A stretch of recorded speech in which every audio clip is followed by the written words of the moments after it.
Hi. I'm off screen for a second. Hold on. Whoopsie. Well, while Matt is busy twiddling his toes, I forgot to grab. welcome to Sorry. Talk Chop. Hello, Matt and Josh from Musical Comics. We're doing a live stream early because the co-founder's away in Kentucky, so I thought I'd get out of the way today while she's away.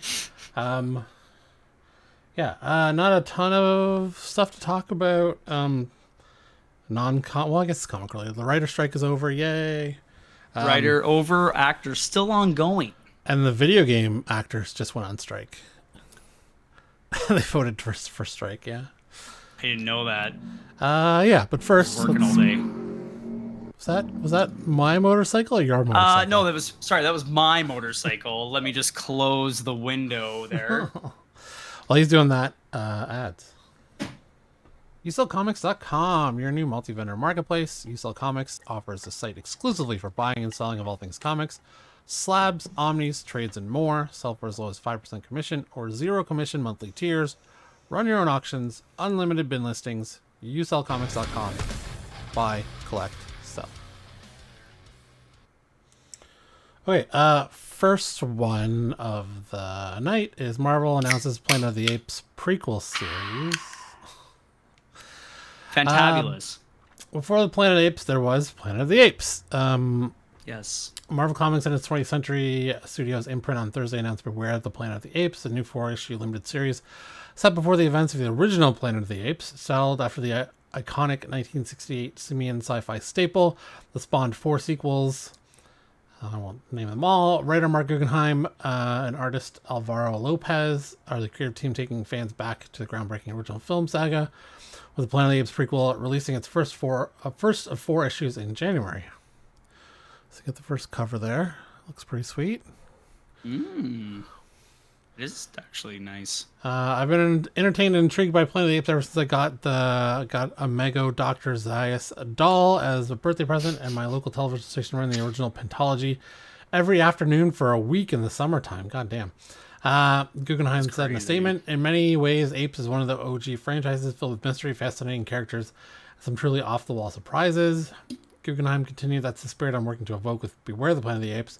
I'm particularly excited that we're going to be reusing some of writer Doug Mianch's and George Tuska and Alfredo Alcala's original Marvel work on Adventures of the Planet of the Apes as part of our storytelling. Marvel's 1970s color comic adaptations of the film illustrated by Tuska and Alcala, as well as the new original Ape story first published in 1974. I'm actually kind of surprised. Well, I guess we have been getting Apes movies. It's just it hasn't been Planet of the Apes. It's been pre-Planet of the Apes. What was the last one? War of the Planet of the Apes? Was that the second? Yeah, it might have been. That might have been it. No. Shoot. I think the third one had Planet of the Apes, Planet of the Planet of the Apes, or something. Planet of the Apes. My brain's working very well today.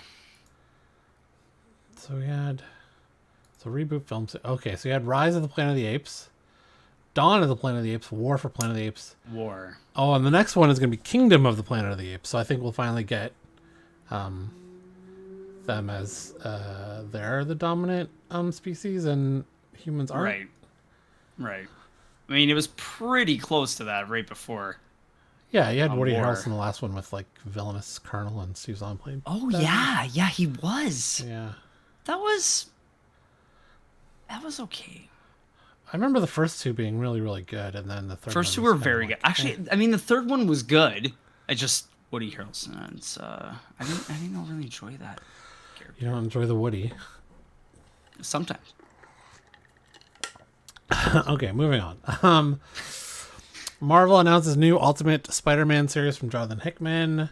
Marvel is launching a new Ultimate Spider-Man comic series in 2024 under the creative team of writer Jonathan Hickman, Marco Cicchetto. The announcement post from Marvel Entertainment teases fans with the concept of Hickman's Ultimate Spider-Man before letting them know what actual reveals won't be coming until New York Comic Con next month. New York Comic Con's next month.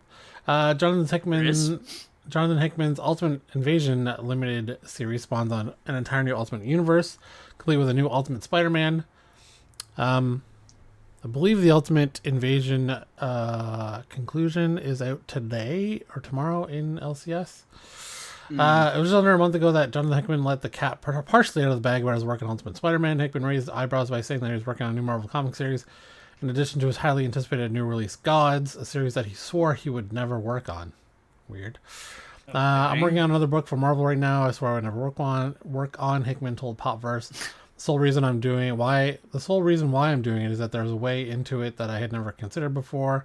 I found it, and now I'm having the time of my life working on it. How long will it last? I don't know, and I'll definitely quit when I stop feeling that. And our own speculation about what Marvel book Hickman was working on, we broke down why Ultimate Spider-Man could be an interesting pick. So I guess we'll find out more next month at New York, Comic-Con. I opened that one twice. Okay. That's okay. You do that and I'll be right back. We'll do it live.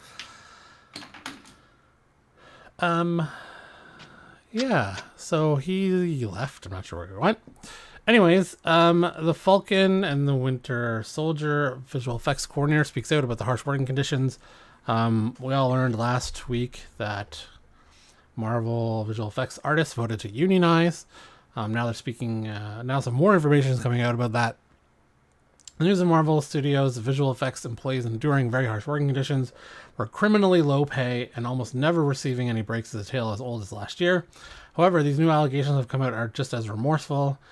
Alexander Rebeck, a VFX coordinator for the upcoming second season of Marvel Studios' Loki, has come out speaking to IndieWire to disclose the harsh treatment her and her team had to endure when working on her first Marvel Studios project, The Falcon and the Winter Soldier. Falcon and the Winter Soldier people worked for 75 days in a row and only got time off when you had a mental breakdown. I don't know how this is acceptable. I don't know how you can work people like this. It was the first ever Marvel TV show. It was during COVID. There was a lot of things that didn't work in our favor. It didn't stop me from coming back to other Marvel shows, and those were way better. So I don't think it's a Marvel thing, but on a show-to-show basis, things can go horribly wrong. I don't want anyone who comes into visual effects to end up doing doing what I had to do on that show, because it's not humane. This is not normal. Moving forward, in the newly formed International Alliance of Theatrical Stage Employees, or IATSE, along with motion picture technicians, artists, and allied craftswill, they will begin to negotiate with Marvel to receive better working contracts for the hardworking visual effects employees. Additionally, Marvel declined to recognize the union prior to this alliance, so they will do everything in their power to win for the sake of their employees and highlight the harsh working conditions their industry is exposed to. Though Marvel Studios plan on making a change to their release schedule that will most likely not result in visual effects workers putting in any less work into each project they are hired for. Yeah, so it's pretty shitty of Marvel. I think we all knew the harsh conditions they were working under. Yeah. It's pretty clear they also farm out a lot of their visual effects studios on the cheap in the last 3 years. On the chip. Some pretty shoddy work. Hopefully with unions it'll be better quality, while having the employees better have a better work-life balance, and the work will be better. Okay, next article, still from Marvel, is Spider-Man 2099 Miguel O'Hara. It's getting a new comic book series pitting against Marvel's horror icons. Okay. Kind of like that. That looks like Man-Thing. Cybernetic Man-Thing from 2099, I guess.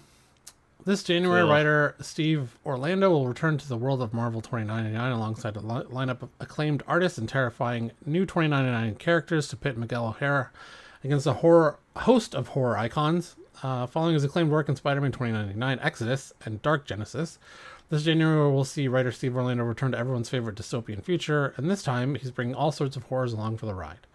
Featuring artwork by a host of industry talent, including superstar artists and exciting Marvel newcomers, Miguel O'Hara Spider-Man 2099 is a 5-part limited series. They'll hit stands weekly throughout January. We'll kickstart the new year with Marvel 2099's greatest defender, Spider-Verse icon Miguel O'Hara, as he slays his way through 2099 versions of classic Marvel horror characters. Amidst the monstrous showdowns, it said that Orlando's collaborators will continue to revitalize the world of 2099 for a new age with bold world building, fascinating takes on Marvel heroes. Influenced by cyberpunk and set in a harsh corporate-run society, 2099 has held a special place in Marvel multiverse and in its fans' hearts for over 30 years. Below, you'll find out what awaits during the Marvel's next venture. So we'll have Beware Marvel Zombie 2099, which is issue number 1. Number 2 is The Tomb of Dracula. Number 3 will be Werewolf Unleashed. Damn. Number 4, Tomorrow's Terror Incorporated. And number 5 will be The Rebirth of Man-Thing. Well, there you go. You called it. Dang. Nice. So there's the cover. Pretty cool. Looks like the first zombie one there. Yeah. The Tomb of Dracula. It looks like Moon Knight 2099 there. Should probably full screen that. That's tasty. Werewolf by Night. Tomorrow thing and loading. Oh. And there's the full cybernetic man thing. So they just build him. It's 2099. They're like, wow, we gotta build man thing. Yeah, I guess. Okay, All so right. that's kind of it for Marvel Weekly News. I guess we'll do Marketplace and Top 10. Keys of the week, your top 10. Okay, in the top 10 still is the Wolverine Greg Capullo cover. Also, It's a nice cover. still Helverine issue, the first appearance of Wolverine number 36 is still in the top 10. I love that cover, man. Spawn is still, again, in the top 10 this week. Dazzler, I think everyone is sick of... Probably not Taylor going anywhere for Swift. another few weeks yet. Holy hell. Wolverine number 1, the first appearance of Patch, number 7. Number 6, Fish Flies by Jeff Lemire. That one is issue number 2, and it's a misprint. Okay. So it was recalled by retailers, or it was recalled by Diamond or Image, but people are selling it anyways. Crazy.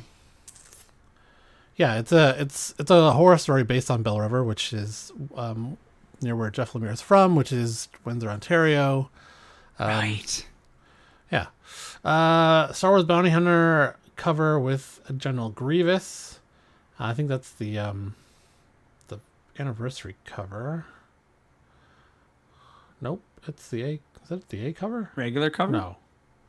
Oh, it's the 1 in 25. Bjorn Barron's variant. It's really nice.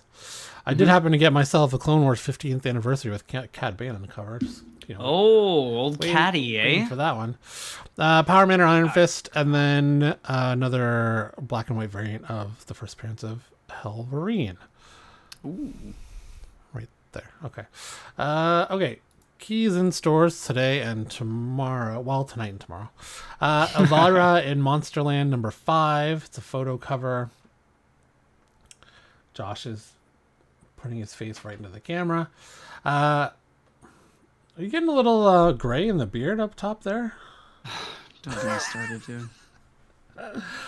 Son of Nightmares Red Murder number 1. An axe murderer cosplays as the hatchet-wielding villain from a comic book series titled Red Murder. Goes on a killing spree at a horror convention. Kaiju Cooking number 1. When a giant hero leaves a defeated kaiju corpse nearby, a young restaurateur fears her shop will go to business before it even opens, but then realizes what may be the ultimate menu dropped right on her doorstep. Oh, okay. Usagi Yojimbo, Ice and Snow number 1. Series follows the Green Dragon story arc. Sonic the Hedgehog, Amy's 30th anniversary number 1. Anthology of stories featuring Amy Rose. Rat Queens, Sister Warriors, and Queens number 1. Prestige format one-shot of the finale of the 10-year run of Rat Queens. Oh, 10 years. Wow. Action Comics 1057. Solicitation refers to a new group of metahumans to take the place of the super family. Looking at the cover here. Yeah, there's like that looks like John Henry. There's I don't know who that one is though. Yeah, interesting. Batman, Catwoman, the Gotham War Red Hood #1 event tie-in. I've seen some kind of controversy over the storyline of Batman, Catwoman. Okay. The premise is that Catwoman has taken in all of the like henchmen from all the different gangs and been training them to be honorable thieves. You know, not do violence, only steal from the rich, blah blah blah. Sure, yeah. So crime, so most violent crime has gone down, and Batman does not like that. He doesn't, because they're still committing crimes, but they're only committing crimes against rich people who can afford it, and it's the So I don't know. That's tough for Batman. Yeah. Damn. He thought it was making a difference in the violent crime, and it turns out it's Catwoman, and the thieves are just being nicer about it, I guess. I only read the prelude to Gotham War, so I don't know. I'll see what the next issue's like, but yeah. I don't know. I don't have a problem with the premise. It could be a fun story. Let's see. Flash #1, the first cameo appearance of the Uncoiled. Some hype about the Flash #1. They're taking a kind of different take on it and making it more horror themed for this Flash reboot. So I guess we'll see what I like that's that. Power Girl #1, first appearance of Amalek, an alien with a grudge against Kryptonians. Unstoppable Doom Patrol #6, first team of an all-new Flex Force. Avengers Annual #1, Contest of Chaos finale. Invincible Iron Man #10, marriage of Tony Stark and Emma Frost. Wasn't that, they were teasing that for a while, right? Yeah, and yeah, everyone was like, yeah. what the fuck? Yeah. Yeah. Micronauts #1, a facsimile reprint of Micronauts #1 foil edition. Ultimate Invasion #4, series finale. Immortal Thor #2, variant cover by Gabriel Del Otto. It's a dope ass cover. Yeah, let me full screen that. Yeah, Oh, it's pretty great cover. saucy. Yeah, I like that. Fighting on the Rainbow Bridge. Yeah. Harley Quinn #32, non-key issue. No, well, why are they in here then? How many? There's there's 2 Harley Quinns. I guess just covers, but a non-key issue, no additional available. They must be variants. Power Girl #1, variant cover by Frank Cho. Star Wars Dr. Aphra #36. That's the Clone Wars anniversary, 15th anniversary cover, I believe. By EM Gist. Oh, maybe it's not. That's probably a 1 in 25, given how good that looks. Yeah. And then finally, Void Rivals #4, continuing on with the Energon universe. Spoiler variant cover featuring Shockwave. Shockwave's so cool. Yeah, I wonder how #3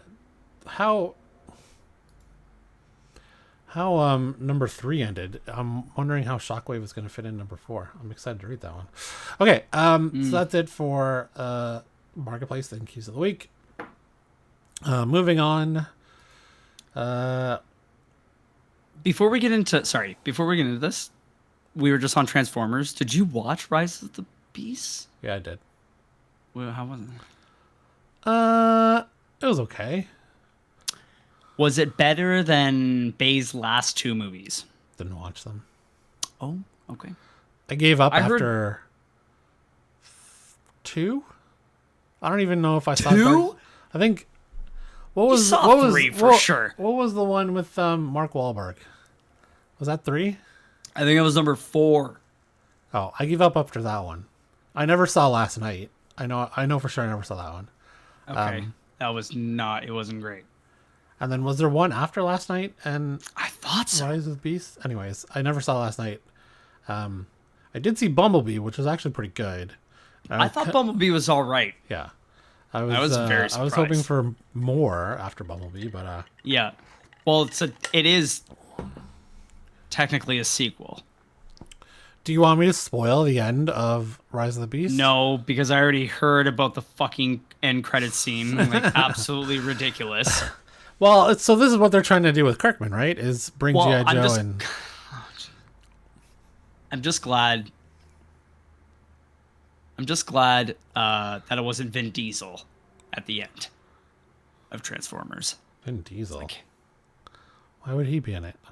to tie in Fast and the Furious. Oh, I never heard that one. Are you joking? You're No, joking. they rumored it.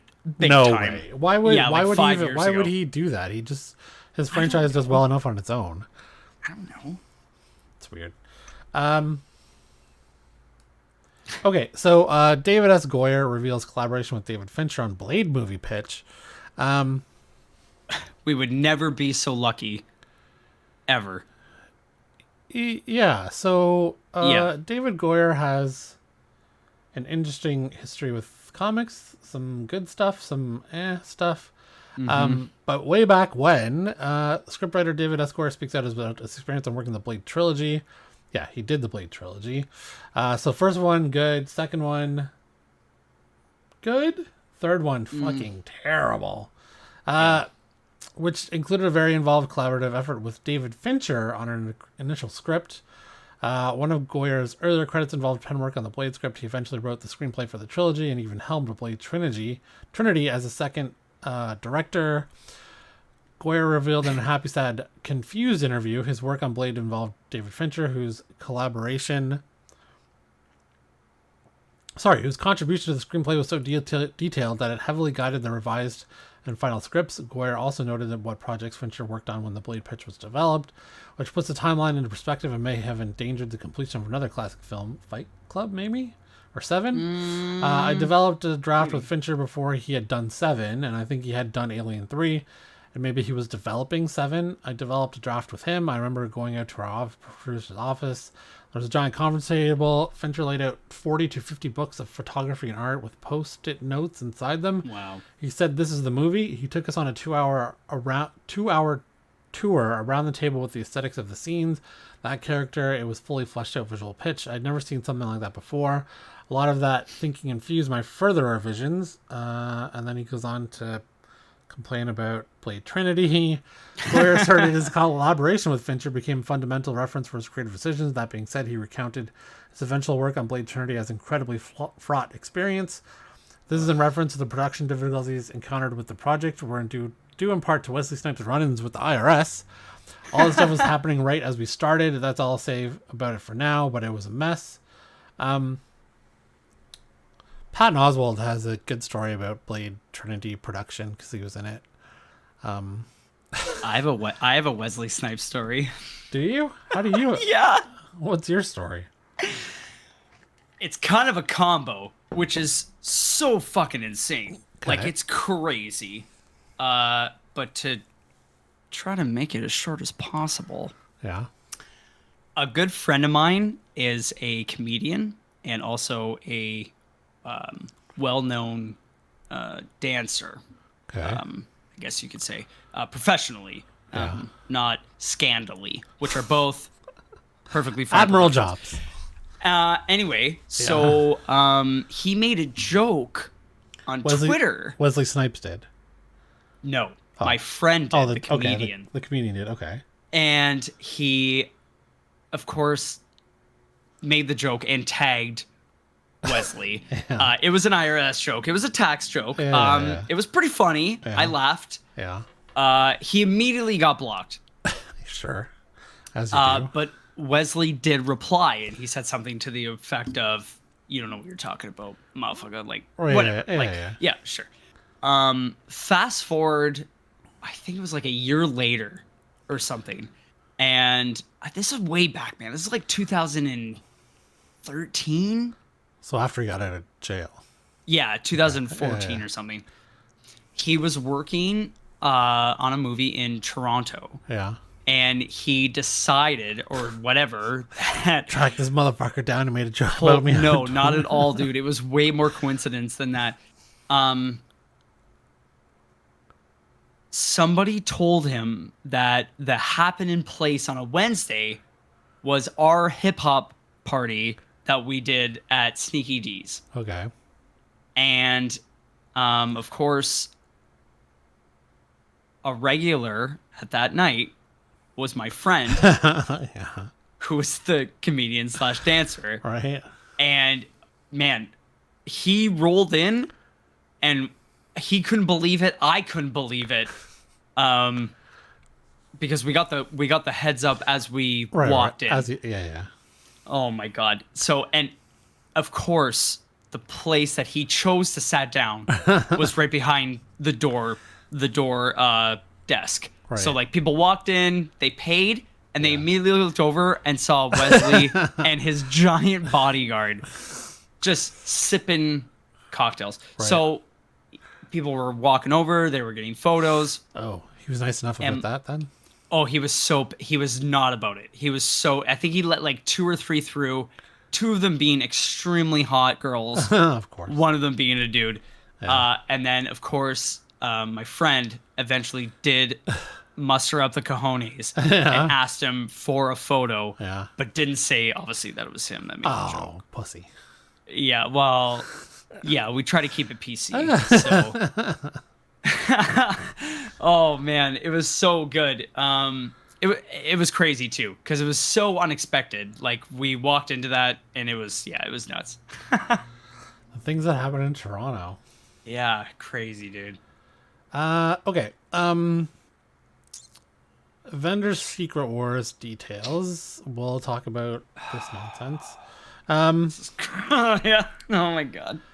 Okay, Avengers Secret Wars new details emerge about Marvel Studios for a full-blown MCU reboot. The multiverse saga hasn't been quite as consistent as the Infinity Saga, and it's still not clear where Marvel Studios is taking us with this area of storytelling.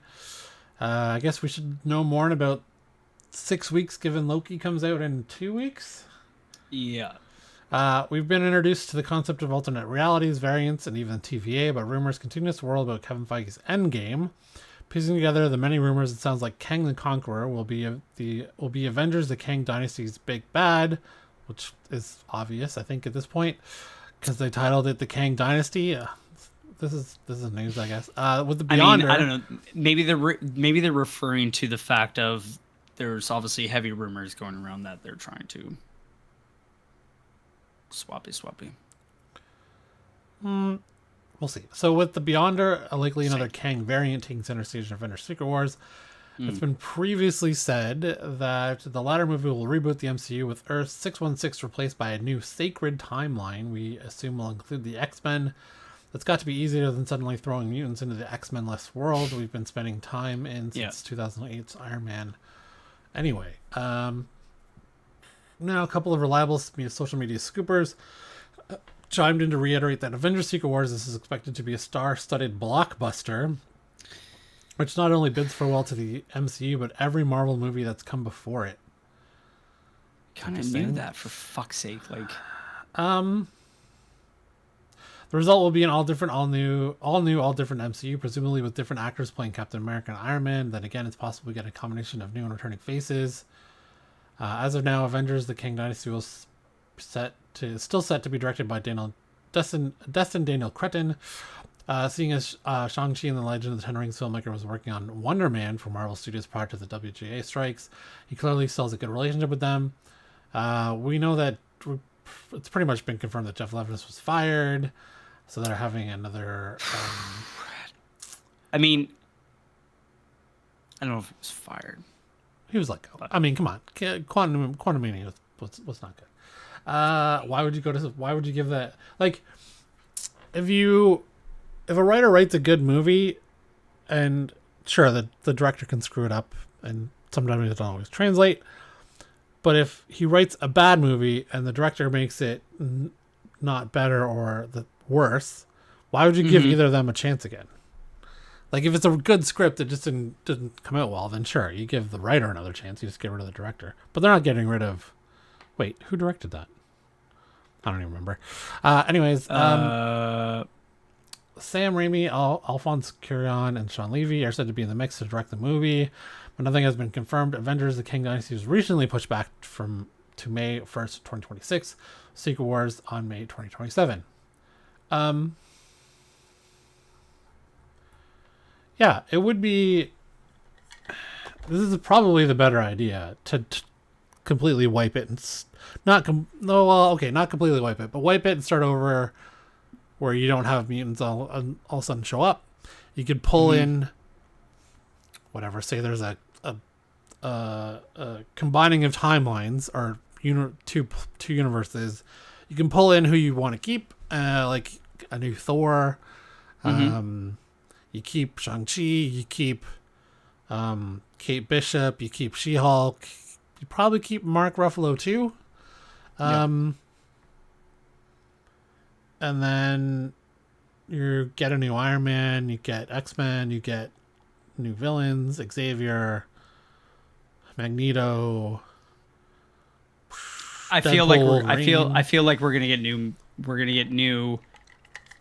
core, you know what I mean, characters. But again, I don't think it's gonna happen until. You think they'll switch the Avengers to different characters, or they'll recast, like new Cap, new Iron Man, new Tom Cruise is now Iron Man. I would kill myself. I feel like they're gonna give us a taste of like what we had, and they're gonna be like, here it is on a really nice plate.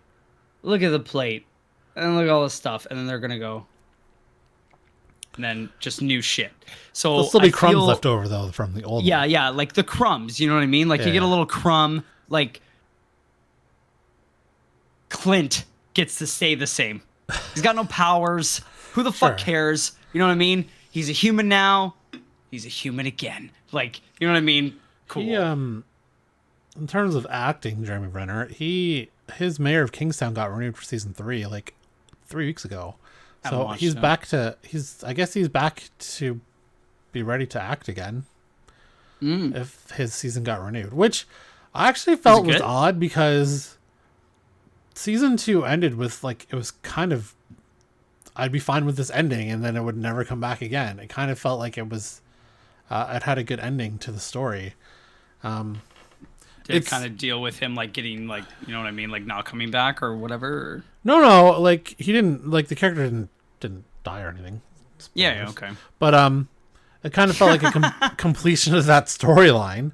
Okay. It's a show based on Kingston, eh? Really? Yeah. The Hugh, the guy from Headstones, created it with Taylor Sheridan from Hugh Downs about Kingston. What? It's because it's a prison show. It's about prisons. And Kingston has a giant prison. Right. And he grew up there. So, yeah. That's crazy. Yeah, so Hugh Downey, right? Is from Headstones? I can't remember his last name. It's Hugh something. I can't remember. Hugh Dillon. Hugh Dillon. Oh, sorry. Although I did find out that somebody from the Johnstones is like super famous / rich now. Who the fuck is the Johnstones? Oh, it was from Niagara. Oh. Anyway. For something though. Something crazy. Like anyways, I think they can keep young actors like Hemsworth said he kind of wants to be done. Yeah. I don't think there's anywhere we're getting Thor 5, which is fine. No. I personally don't think that they're going to continue with any of the main actresses that have put in a decade's worth of work or 8 years worth of work. I just don't see it. They'll make new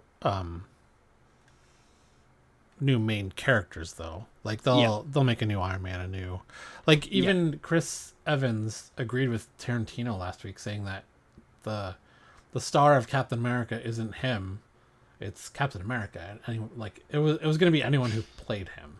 Now I don't necessarily agree that anyone could have played Captain America and it would have been 100%. But I would also say Cap is the star of the show, not the actor. I think I've said it before, and I'm going to say it again and reiterate. I'll say it again. All the time. The mix and the formula of all of those movies that were good, acted well, and bangers was a combination of being able to pull information and story from previous materials, but also literally the characters melded in, like, sorry, the actors and actresses melded into those characters. Yeah. It gave them time to do so. It gave us time to experience them in those characters, whether or not it was positive or negative. And I think that's the other thing too, is that we got so many instances of different characters, whether or not it was positive or negative experience, that cultivated into this pretty much positive, like, not outcome, but, you know, positive experience for a moviegoer, which was, you know, what was it? 17 movies or something? 18 movies for Infinity together for Infinity Saga. Yeah. Yeah. And that's obviously that's a lot to do. It was a mix of I would say the two of those things, which was the characters and the people that portrayed those characters. Yeah, I think we're in a situation. Yeah. I definitely agree with you that the previous sagas felt more connected to each other than this phase has been. This phase feels really disjointed, and I don't think it's 100%. Necessarily the actor's fault. It's the writing. No. Yes. But previously, you're right. How good those actors were in those roles and how well they melded into their characters, but also were that good on screen together. The chemistry was that good. It gave us a better product, Disney product, of course. And then so far we've gotten, even if the writing wasn't, even if the writing on some of those movies weren't up to the same level of quality, right, then say Winter Soldier or Civil War, or Ragnarok, you still got that camaraderie on screen that came through the screen to the audience. And we haven't really felt that this time. Yes. The camaraderie, the connection between characters, and that's the big thing for me in the recent Marvel universe. And I'm even gonna go fucking out on a limb here and also say Star Wars. Other than Andor, 10 out, like, if you're at a fucking 9.5 out of 10. Yeah. I watched 2 episodes of Ahsoka.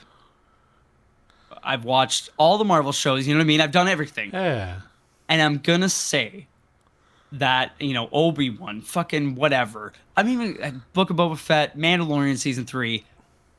They all felt like we were given these characters either on a new situation or a returning character or whatever, and everything felt more forced and more, I wouldn't say cliche, but let's say cookie cutter, where it was like, you know, walks in, everyone's, oh, and then, you know, like, and then we read a bunch of bullshit. And I'm not even going to use, like, the Vesper gang, the fucking moped gang from I had no Book of Boba Fett. I had no problem with whatever. You know what I mean? Like, whatever. It's more along the lines of they made them feel disconnected because of the way that they portrayed them and the way that they wrote them. And you know what I mean? Like, they could have been totally fine to the point where no one ever would have bat an eye or said anything about them if they were presented and written just a little bit differently or a little bit better. But it's situations like that where they try to, you know, make a bunch of stuff related to what your core is, and it's lost. And that's what people get lost on, where it's like, I'm watching this for this, and then all of a sudden it's like, now I'm confused. Now, like, you know what I mean? Like, there's all this other stuff going on that I feel like the writing and whatever is trying to like put it all together. Yeah, Favreau and Filoni haven't always, well, whoever was the main writer on season 3 of Mando, they didn't, or Book of Boba Fett, they didn't knock it out of the park, but it wasn't complete trash. No, and I there wouldn't are say some so obviously either, but at the issues, but it wasn't it wasn't as good as Andor. It wasn't as good as Mando season 2. Yeah. I'm checking right now, by the way. I'm using my phone because I don't want to use my Wi-Fi data. For who wrote season 3 who wrote Correct. Book of Boba Fett. Yeah. And then going back. Yeah. You're not caught up on Ahsoka, and I won't do any spoilers. I left that on. Balin might be one of the best new characters that has appeared in Star Wars since the original trilogy. I love his character so far, and I'm only 2 episodes in. And it's so I don't know what people. Yeah. So fucking sad that we'll never, regardless of what happens to that character in the show. Yeah. Ray Stevenson is gone, and and they can't it would be very hard to recast him, Balin, but him and Thrawn is going to be in the show. I'm not spoiling that. And I'm sure he's going to be. I mean, he's not an original. He's an original character, but he's been around for 30 years from the original era of the Empire trilogy, so he's not really a new character. He's also obviously amazing, but just motivation and character-wise, Balin has been the most so far. Ahsoka's been really good for us. We've really enjoyed it a lot. It's it's not as good as Andor yet, but it could get there. Okay. So we're getting off topic from Avengers, but sorry, bringing it back to that character, the character camaraderie, the chemistry between not only characters but everything. It's lost. It's gone. You know what I mean? And I feel like it's gone Disney wise, not Marvel wise, not Star Wars wise. Yeah. I feel like it's a top level situation that's going on because, dude, I feel like the people in suits are now okay, well, we have this service that we can dictate and do whatever we want with. We can do, you know what I mean? It's way different than a movie. It's way different than a property that they're trying, you know what I mean? And I feel like they're not letting the right people do the creative shit that they need to. And I'm not talking about Filoni or Favreau. Yeah. Whoever. You're talking about Feige? You know what? Who was it? Oh, yeah, I don't think it was Campia, but somebody on YouTube said, give Tony Gilroy creative control. Give him of Star Wars Marvel? and be Star Wars and be yo, let's plan out some stuff and do whatever, because it's he has a 2-season plan for Andor, and season 1 is so good, other than 2 hiccups. Yeah. And it's just have those creative people, start with that and then build off that, not a factory of bullshit. If they really wanted to get a fresh slate or take, maybe, and this I don't know that Marvel would ever do this, but when they do Secret Wars, the universe that comes after it is PG-13 hard R movies. You have Deadpool, you have Blade, you have Ghost Rider. X-Men are PG-13 movies. Wolverine movies are rated R. You can straddle that line and go with a darker tone. It doesn't always have to be dark all the time. We're not saying go DC and never have a fun moment. Sure. But you could drastically change the tone and flip everyone's lid. Did not see this coming. It's refreshing. People are always complaining how people speculate people are sick of superhero movies. Superhero movies are dead. And then you have Guardians 3 come out and makes $1 billion. And oh no, superhero movies aren't dead. But if Marvel is going to make a big change and do a reboot that's a slate full of movies that are unlike the previous phases. Correct. In tone, in direction, in writing, in everything. Did you rewatch Eternals yet? Yeah. You said you did, right? Yeah. And did you like it more the second time around? It actually was a good story. Yeah. It was too long. It looked great because she's that director is Chloe Zhao is great at cinematography.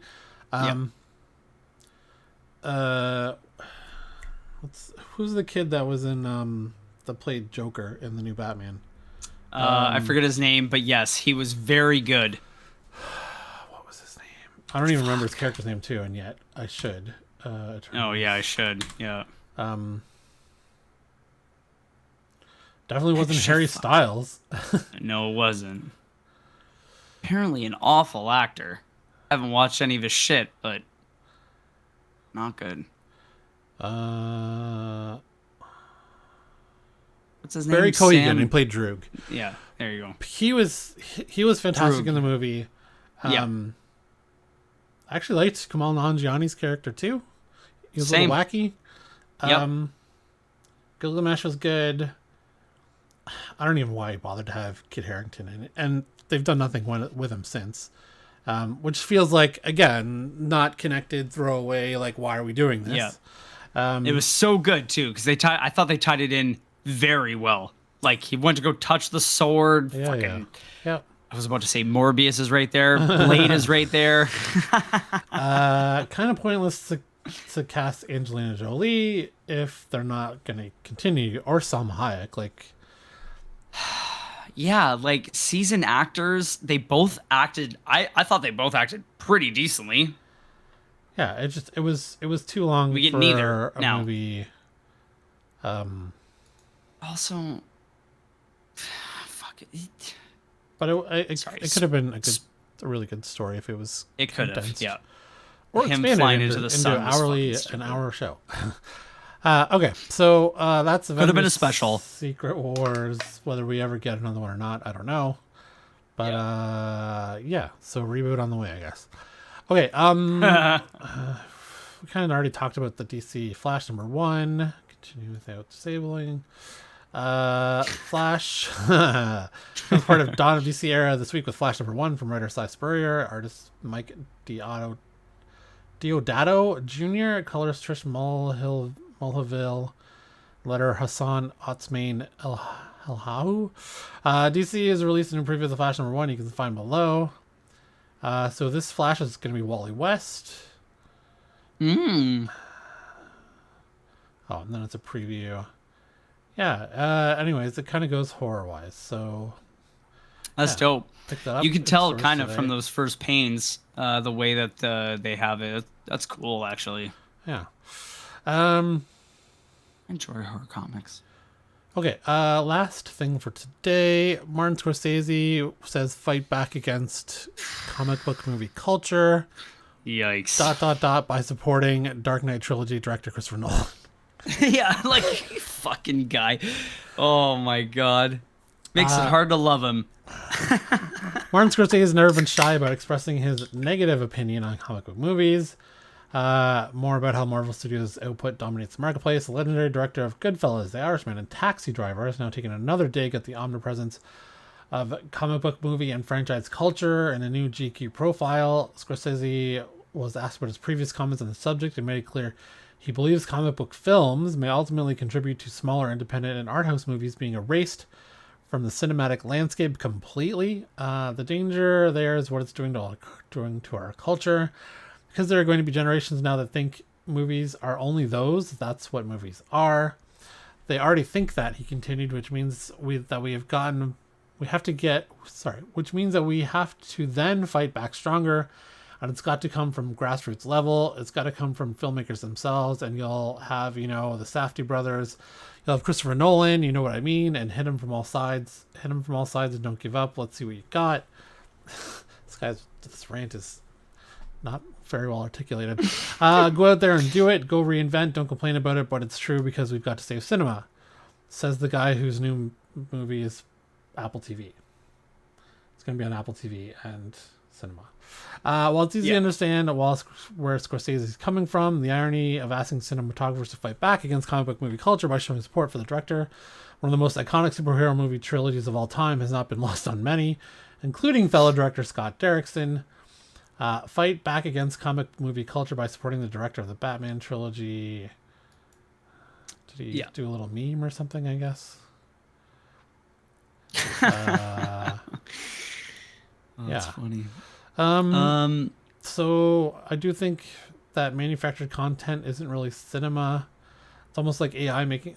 Jesus. And that doesn't mean that you don't have incredible directors and special effects people doing beautiful artwork, but what does it mean? What do these films, what will it give you? Aside from a kind of consummation of something and then eliminating it from your mind, your whole body, you know, what is he talking about? So I have an opinion. Well, let's hear it. I have a thought. I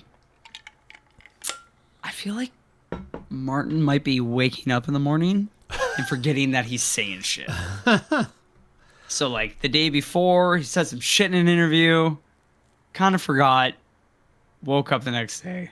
It's like, you know what? I really don't like those comic book movies. Saying the same thing. I think it's just silly at this point because the numbers show exactly what's going on. People don't want to go watch shitty, poorly written, poorly produced superhero movies, just like they don't want to go see shitty, poorly produced movies in general.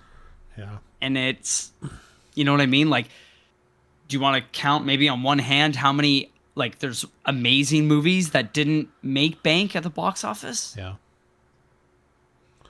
2, maybe? 2 or 3?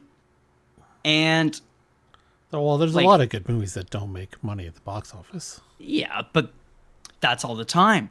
I'm talking about, is there an increase? Is there, you know what I mean? Yeah. I don't think so. And unfortunately for Martin... for Marty... you're in a good position, babe. You can pull in any actor or actresses that you want. Yeah. But then instead, you still use the same fucking 3 twats over and over and over again. And sorry, they're great. And they can act out the wazoo. But we're tired. And now I gotta watch Leo fuck a Native American woman. Like, why? Choose someone else. By the way, don't make it Timothy Chalamet. I'm done. You can't be sick of Chalamet He's been already. like 97 characters in the last fucking 2 years. Like, please. Can we just fucking, you know what I mean? Expand. Do whatever. I think this Anyway. this kind of comes from a couple of different points of angst for him. Sure. One, it's probably made it harder for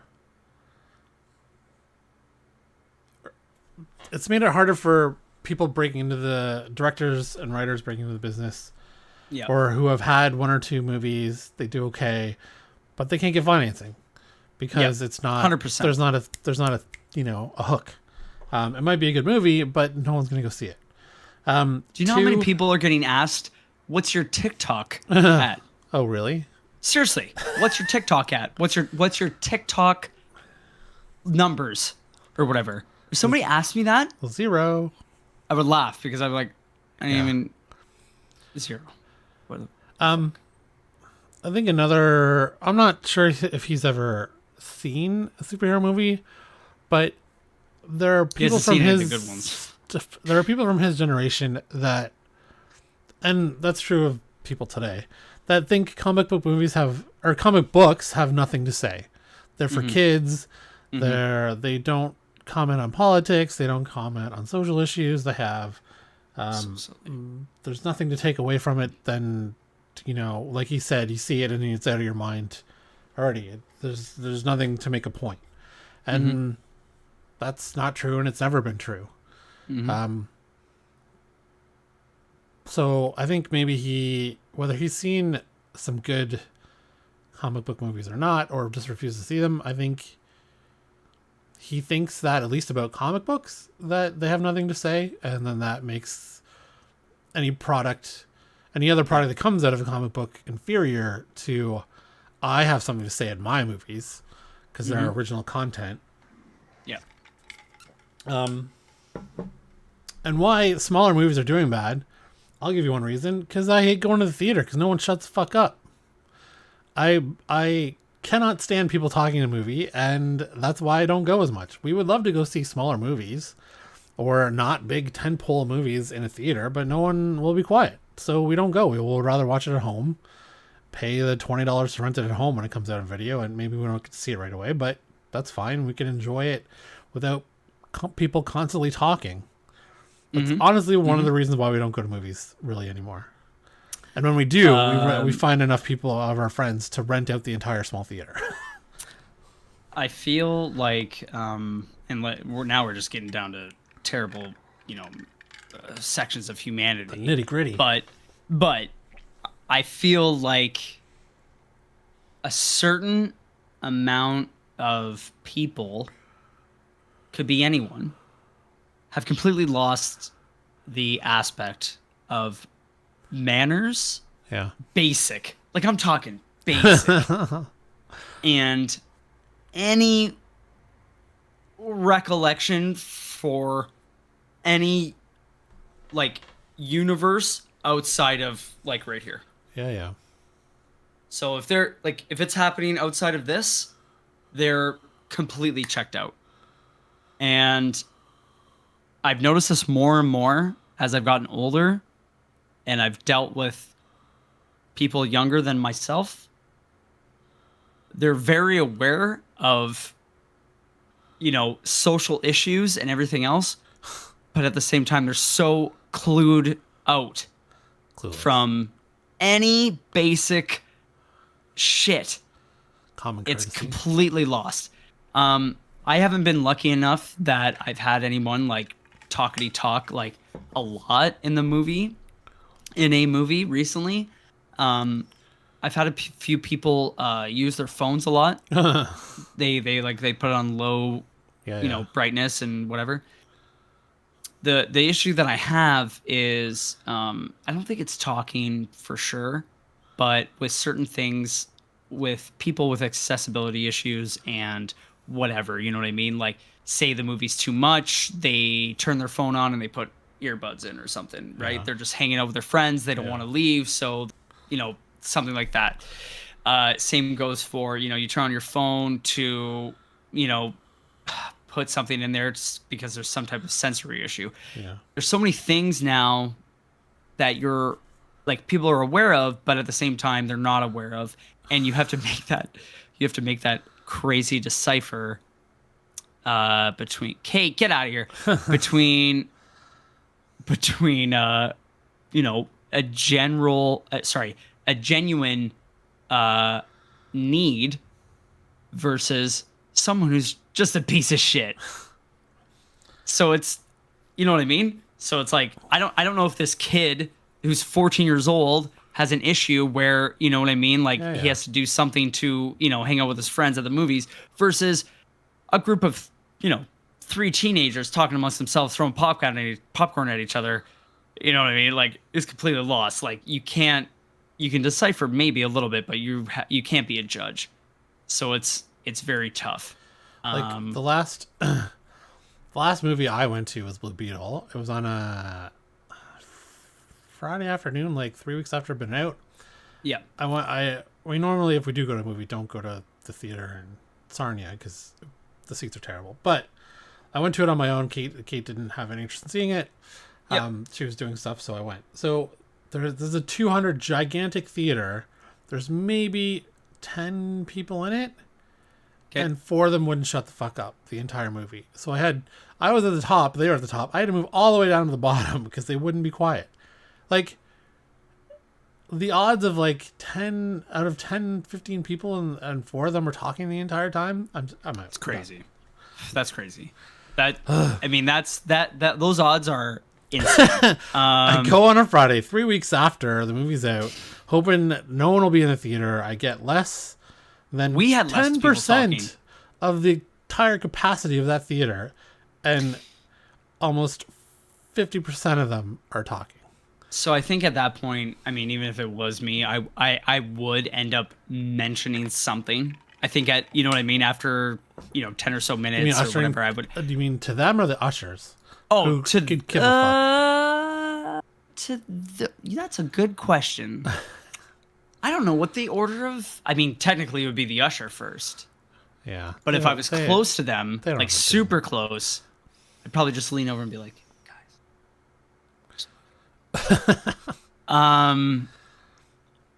but I can say that recently, last year, we were at a movie and this person turned their what the fuck was it? They turned their phone on. Yeah. They turned their phone on. The brightness was cranked, and I think 10 minutes had passed or whatever, and then audio started playing on their device, and I threw popcorn. I threw like 2 kernels that I didn't want, by the way. I don't sacrifice kernels that I eat. There's 2 that I didn't like, and I fucking tossed them. And then when I did, other people tossed. Like, you know what I mean? Like, it's just small stuff like that. Yeah, it's hard to gauge. Wow, is this an X? So the co-founder CKD? sent me this. It's the oatmeal. It's the oatmeal. Sorry. movie theater layout. A toilet of shame above the screen. I like it. Yeah. Are you currently going through puberty, wearing a diaper, or cooking up snarky remarks to yell at the screen? Any of all the above? Yes, you go into sound class dome. You can watch the movie at the big kids table. Yeah. I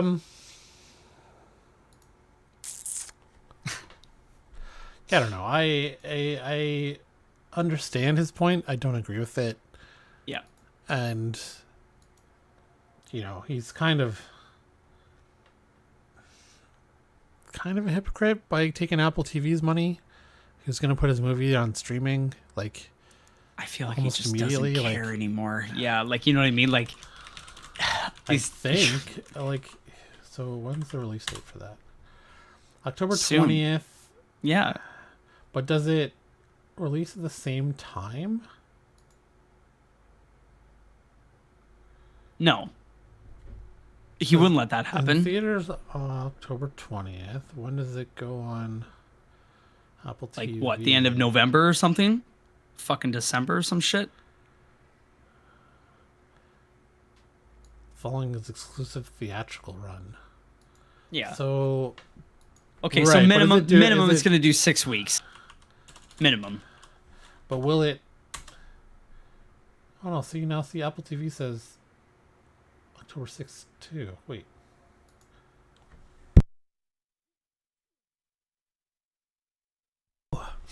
Following its You're right. global theatrical run, right?